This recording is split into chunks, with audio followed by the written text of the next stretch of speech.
untuk saya pribadi atas nama Anita selaku yang memposting tersebut meminta maaf yang sebesar-besarnya atas video ini.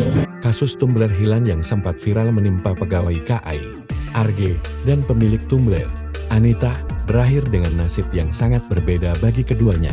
Anita, yang memicu keributan karena menuntut Tumblr miliknya yang hilang, kini resmi diberhentikan dari perusahaannya pada Kamis 27 November 2025. Keputusan pemecatan diumumkan melalui akun Instagram resmi @daidanutama.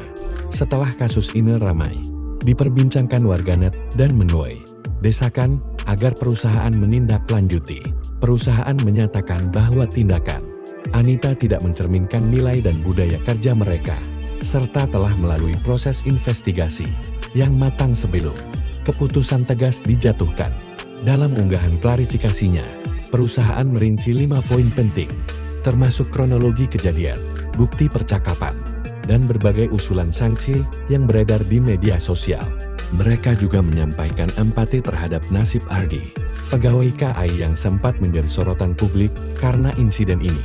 Sementara itu, nasib Arge berbanding terbalik.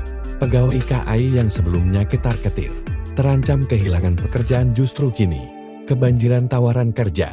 Banyak pihak tertarik untuk merekrutnya, termasuk dukungan dari gitaris band Cokelat, Ernest Fardian Syarif, yang bahkan meminta nomor kontak Arge untuk kemungkinan kolaborasi. Arge juga aktif merespons berbagai tawaran yang datang melalui platform media sosial.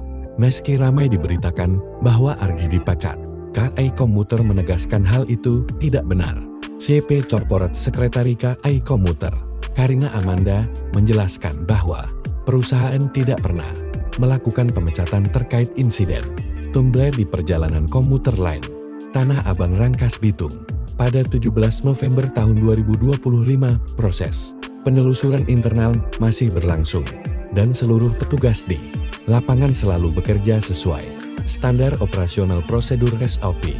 Pihak mitra pengelola petugas Frontliner kini tengah melakukan evaluasi internal untuk memastikan gambaran yang lebih lengkap terkait peristiwa tersebut.